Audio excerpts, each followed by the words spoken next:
11 days. That is how long the peace lasted. 11 days ago, the President of the United States sat down at a dinner table in France and put his own signature on a deal that was meant to end the war with Iran. Tonight, as I record this, American aircraft have bombed Iran on 2 nights in a row. Iran has fired missiles and drones back at American bases in Kuwait and Bahrain. And Donald Trump has gone on his own social media platform to warn that if this keeps going, Iran, in his words, will no longer exist. So what happened to the agreement he signed with his own hand? How does a deal that important fall to pieces in less than a fortnight? Stay with me, because over the next few minutes, I am going to walk you through exactly how we got here, hour by hour, and why the entire global economy is now holding its breath over one narrow stretch of water in the Gulf. Welcome back to Nation Alert. If you want the truth without the spin, you are in the right place. Let us get into it. To understand how shocking the last few days have been, you have to remember where things stood only a couple of weeks ago. This war did not start last week. It started back on the 28th of February this year, when the United States and Israel launched a huge wave of airstrikes on Iran. What followed was months of fighting that pulled in the whole region. Iran fired missiles at American bases and at its Arab neighbors. Iran also did something that frightened every government on the planet. It choked off the Strait of Hormuz, the slim channel of water at the mouth of the Gulf that a fifth of the world's oil passes through every single day. Tankers stopped sailing. Insurance became impossible to get. Petrol prices climbed. For a few months earlier this year, the head of the International Energy Agency described what was happening in that strait as the largest supply disruption in the history of the oil market. Think about that for a second. The largest in history. So, when news came through in the middle of June that the war might finally be ending, people across the world felt genuine relief. On the 17th of June, President Trump and the Iranian President Masoud Pezeshkian both signed a memorandum of understanding. In plain English, that means they signed a written agreement, a roadmap meant to stop the fighting and open 60 days of proper negotiations. Trump did not send a deputy to do it. He signed it personally. The first line of that agreement called for a complete stop to all the fighting. The naval blockade came down. And just a few days later, delegations from both sides flew to a quiet lakeside resort in Switzerland to start talking through the details. For one brief moment, it actually looked like the worst was behind us.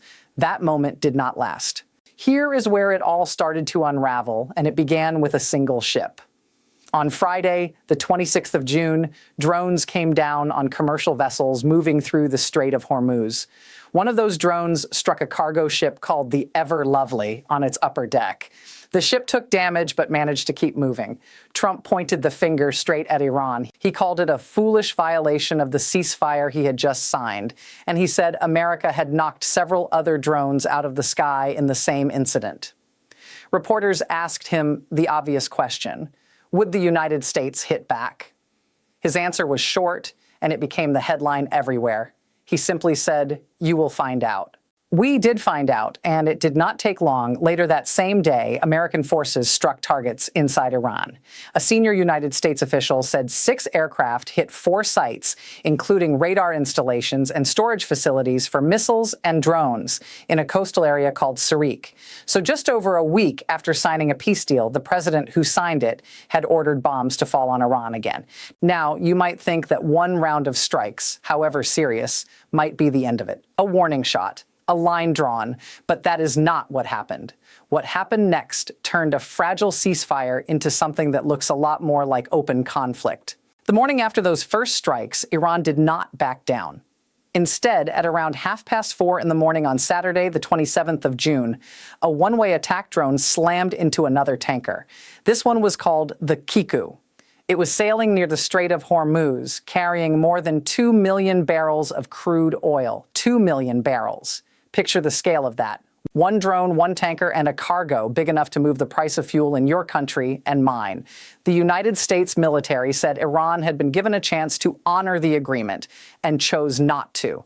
So America struck Iran for a second straight night. This was bigger than the first. United States Central Command said its aircraft hit Iranian military surveillance systems, communication networks, air defense sites, drone storage facilities, and the equipment Iran uses to lay mines in the sea. The targets reached beyond that first coastal strip.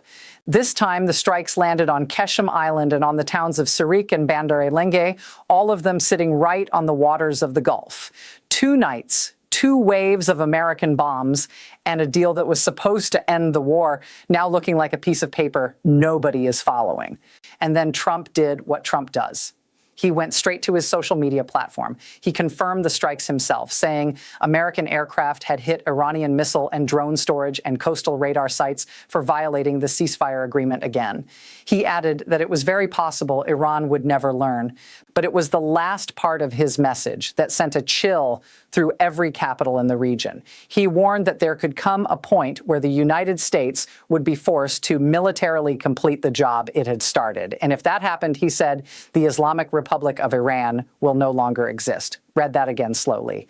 The President of the United States openly raised the idea of ending the Iranian state. That is not the language of a ceasefire. That is the language of something far darker.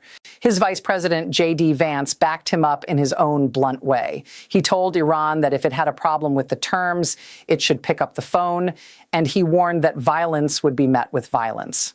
Iran's answer came in the dark hours of Sunday morning, the 28th of June. This is the part that should worry you most, because Iran did not only aim at America, it aimed at America's neighbors.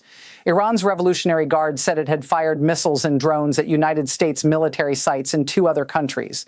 The first was the Ali al-Salem Air Base in Kuwait. The second was the headquarters of the American Fifth Fleet in Bahrain. The Revolutionary Guard claimed it had destroyed 8 American military facilities across those 2 bases. I want to be honest with you here, because honesty is what this channel is built on. That claim of 8 facilities destroyed has not been independently verified, so treat it as Iran's version of events, rather than confirmed fact. What is confirmed is the damage on the ground in the countries that got caught in the middle. Bahrain said it had been targeted by a number of ballistic missiles and drones, and its government called it a dangerous escalation. A residential building in an area called Muharraq was hit by an Iranian drone and rescue teams were sent in. Let that sink in. A home in a country that is not even directly fighting this war struck in the night. Kuwait said its air defenses were busy shooting down hostile missiles and drones, and it condemned what it called repeated and heinous attacks on its territory. These are small nations being dragged into a fight between 2 giants, and ordinary families in Kuwait and Bahrain went to sleep on Saturday and woke up under fire. Iran's Revolutionary Guard also threw down a warning of its own. It said that any further ceasefire violations would bring every ongoing diplomatic process to a complete halt. In other words, keep bombing us, and the talks in Switzerland are finished. Now, I want to slow right down and explain the thing that sits underneath all of this, because if you only follow the strikes, you will miss the real story. This whole crisis keeps coming back to the Strait of Hormuz. I mentioned it earlier, but here is why it matters so much. It is a stretch of sea only about 21 miles wide at its narrowest point, with Iran on one side and Oman on the other. Roughly 20 million barrels of oil pass through it every day. That is about 1/5 of all the oil the world uses. There is no easy way around it. If that channel closes, the price of fuel does not just rise in the Middle East. It rises in London, in Karachi, in Delhi, in your local petrol station, wherever you happen to be watching this. And here is the standoff right now. Iran's Foreign Minister Abbas Araghchi said on Sunday that the Strait of Hormuz remains under total Iranian control for the next 30 days, and that only Iran is responsible for reopening it and getting shipping back to normal. He warned that any attempt to set up new or separate arrangements would only make things worse and delay the reopening. Translate that, and you get the heart of the conflict. Iran is saying, this water belongs to us, we decide who passes, and if you keep bombing, the oil stays stuck. America and its allies refuse to accept that a single country can hold the world's energy supply hostage. So you have two sides, both armed, both proud, both refusing to blink, with the global economy sitting right in the firing line. That is why a fight that looks regional is anything but. What happens in that strait reaches into your wallet. Let me bring this back to the question I opened with, because it is the one that really matters. What is that signed agreement actually worth tonight? On paper, the deal still technically exists. Both sides still say they are willing to return to the negotiating table in Switzerland for those technical talks, so nobody has officially torn it up just yet. But look at the reality on the ground. America has bombed Iran 2 nights running. Iran has attacked American bases in 2 friendly countries. Trump has openly floated the end of the Iranian state. Iran has threatened to walk away from every diplomatic channel. A ceasefire is only as strong as the willingness of both sides to keep it. And right now, that willingness is hanging by a thread. And this is the uncomfortable truth I keep coming back to. When the man who personally signed the peace deal is also the man ordering the airstrikes, what does a signature really mean anymore? Each side blames the other. Trump says Iran shot at ships and broke the agreement first. Iran says the American strikes on its coast were the real violation. Both versions cannot be fully true.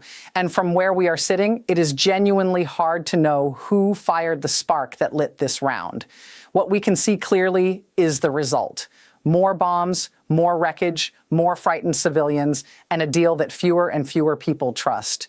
So where does it go from here? I am not going to pretend I have a crystal ball, because anyone who claims certainty about a situation moving this fast is not being straight with you. But there are really only a few directions this can turn. The first is that both sides feel they have made their point, step back from the edge, and let those talks in Switzerland actually do their job. That is the outcome the whole world is praying for, and it is still possible. The second is that the tit for tat carries on. Iran hits a ship, America hits Iran, Iran hits a base, and the cycle keeps spinning a little faster each time until somebody makes a mistake that cannot be taken back. The third is the one nobody wants to say out loud, the one Trump himself hinted at, where the United States decides to finish what it started and goes after the Iranian government itself.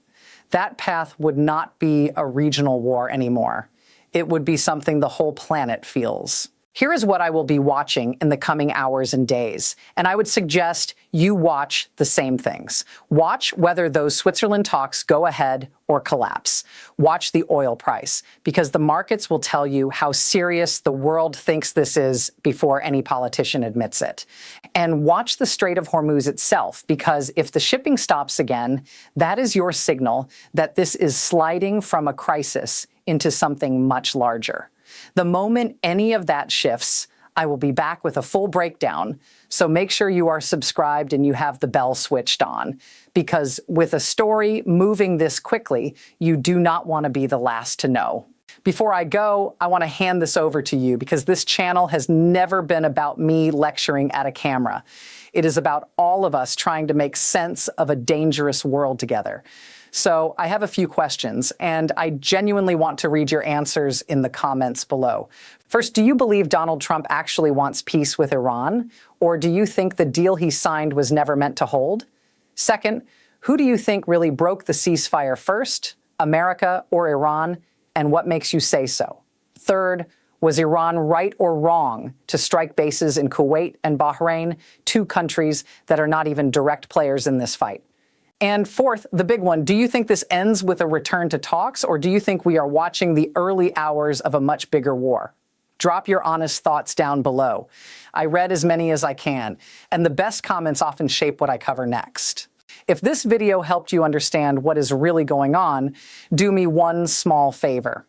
Give it a like, because it genuinely helps more people find the truth instead of the noise. Share it with one person who keeps asking you, what on earth is happening in the Gulf? And subscribe to Nation Alert so you never miss an update when the next development breaks, because trust me, with this story, it will. I'm going to keep watching this around the clock, and the second anything changes, you will hear it here first. Stay informed, stay calm, and look after each other. This has been Nation Alert. I will see you in the next one.